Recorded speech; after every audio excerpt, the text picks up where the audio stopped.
Yo guys, balik lagi di channel gue Dharma MH dan kali ini gue bakal ngebahas pembalap F1 yang saat ini bisa dibilang sangat booming, tapi bukan karena hal yang baik. Ya, pembalap itu ialah tidak lain dari Nikita Mazepin, pembalap khas F1 2021 musim ini.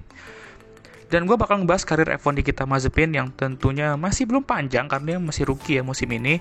Dan lihat apakah ia sebenarnya layak atau tidak untuk masuk ke F1. Oke, kita mulai dari saat Haas merekrut Nikita Mazepin sebagai pembalap mereka untuk musim 2021. Waktu itu emang rumornya sangat kuat karena Nikita memiliki backing financial yang kuat ya dari ayahnya, Dmitry Mazepin. Dan dia juga ya bisa dibilang mengalami musim F2 yang cukup baik, berada di top 6 ya. Tetapi banyak fans sudah melabel dia ya sebagai pay driver. Karena kebanyakan fans F1 saat itu ingin Callum Ilott yang mendapatkan kursi Haas tersebut di 2021. Karena Callum Ilott merupakan runner-up F2 di 2020. Ya sayang aja kalau Ilott backing financialnya nggak sebesar di kita. Lalu siapa yang akan menjadi rekan timnya di 2021? Ya pembalap itu ialah Mick Schumacher, juara F2 2020 dan anak dari juara dunia F1 7 kali, Michael Schumacher. Tentu Nikita tidak akan menjalani musim yang mudah. Ditambah lagi mobil Haas yang sebelum awal musim 2021 aja sudah diprediksi akan menjadi mobil papan bawah di 2021 karena masalah finansial ya. Lalu mari kita ke Bahrain GP ya. Jadi kita langsung ke Bahrain GP. Ini kita sudah mulai merasakan kesulitan dengan mobilnya. Dengan mengalami spin berjuta-juta kali dan di qualifying aja dia spin 2 kali dan merusak lapnya Om Sep dan Esteban Oconidin. Lalu lap time dia juga jauh banget dari Mick Schumacher. Kalau tidak salah 0,8. Itu jarak yang cukup besar ya, apalagi mobil mereka sama. Lalu di balapan dia hanya bertahan selama beberapa detik. Karena ya lagi-lagi dia spin dan crash. Bukan debut yang bagus tentunya ya. Lalu kita ke Imola. Ia masih kesulitan dan pace-nya tuh masih jauh dari Mick Schumacher. Lalu ditambah senggol-senggolan dengan Nicolas Latifi di race tidak membantu dirinya ataupun Haas. Walaupun insiden itu bisa dibilang kalau menurut gua tuh bukan salah dia juga ya. Itu lebih ke arah racing incident menurut gua.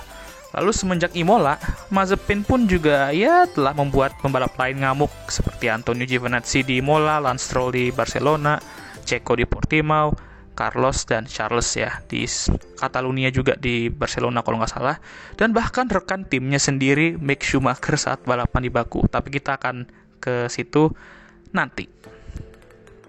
Lalu ke Monaco. Disinilah dia mulai sedikit ya membuktikan fans salah ya. Jadi di mana banyak fans F1 tuh mengira bahwa ia akan nabrak dan nyemplung ke laut, yang which is bikin gua ngakak karena kayaknya nggak mungkin juga ya kalau lu nabrak terus lu nyemplung ke laut. Ada-ada aja fans F1. Tapi seiring waktu berjalan menurut gua tuh joke biasa-biasa aja sih. Lalu balik lagi, ia berhasil mengalahkan Mick di Monaco. Tapi itu pun karena Mick mengalami masalah mobil. Ya tapi setidaknya battle dia dengan Mick Schumacher tuh semakin dekat dan itu bisa kita ambil positifnya ya.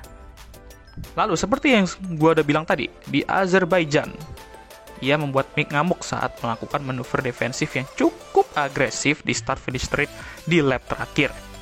Ya disitulah para fans F1 sudah mulai kembali menghujat dia karena manuver yang dilakukan itu bisa dibilang cukup berbahaya, apalagi terhadap rekan timnya sendiri. Tapi walaupun begitu, ia saat itu berhasil meraih posisi terbaiknya di F1, yaitu posisi ke-14.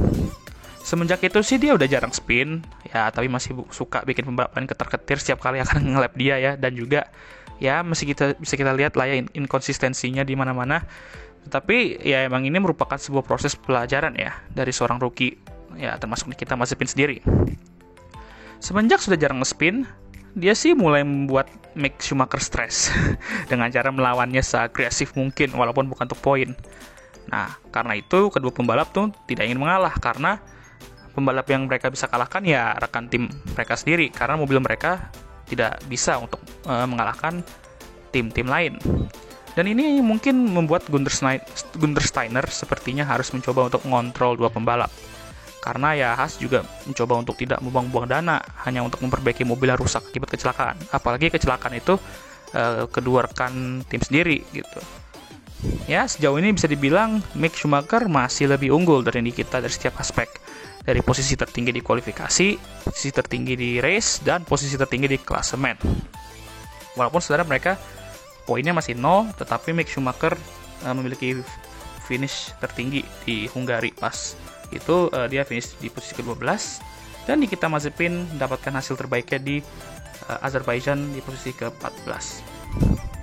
Lalu beberapa hari yang lalu, ya bisa dibilang sebelum balapan, maksudnya sebelum weekend Russian GP, Haas mengkonfirmasi kalau Mick dan Nikita akan dipertahankan untuk musim depan.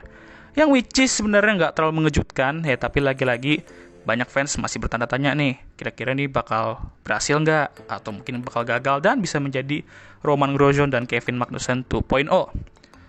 Lalu sebenarnya kita akan balik lagi ke judul video ini, apakah dia tuh sebenarnya layak nggak sih untuk berada di F1? Kalau menurut gua, sebenarnya masih terlalu awal untuk menilai. Ya, gue tahu banyak pembalap yang lebih bertalenta dari dia di sana. Ya, kita punya pembalap seperti Oscar Piastri, Robert Schwartzman, Theo Pourchaire, dan banyak lagi yang sebenarnya layak juga untuk masuk F1. Tapi kita juga perlu ingat bahwa kalau bukan karena Mazepin dan ayahnya Dimitri, mungkin Haas nggak bakal balapan di 2021. Karena backingnya, yang seperti gue bilang tadi, backingnya Nikita Mazepin ini cukup besar gitu loh. Lalu lagi pula juga dia masih rookie, kasih ya kesempatan setidaknya musim depan lah. Dia spin dan crash itu sebenarnya juga bukan karena salah dia juga masih beradaptasi. Dan mobil Haas yang sama sekali nggak mendukung, ya itu juga termasuk salah satu faktor. Ya buktinya aja, Mick Schumacher pun juga mengalami beberapa spin dan crash di sana di sini ya. Jadi kita dapat menilai seseorang Nikita Mazepin, ya mungkin sebenarnya dia layak atau enggak tuh ya musim depan, karena juga kalau sebenarnya dia layak atau tidak layak tuh juga belum terbukti, karena emang mobil Haas ini ya mobil paling pelan ya di musim ini, jadi ya susah untuk dibuktikan gitu guys. Nah menurut kalian bagaimana? Apakah Nikita Mazepin ini layak untuk berada di F1 atau tidak? Silakan komen di bawah dengan kalimat yang baik dan sopan, dan jangan lupa juga untuk like video ini, subscribe channel gue, dan jangan lupa juga share video ini ke siapapun. Dan ya, I'll see you next time. Goodbye.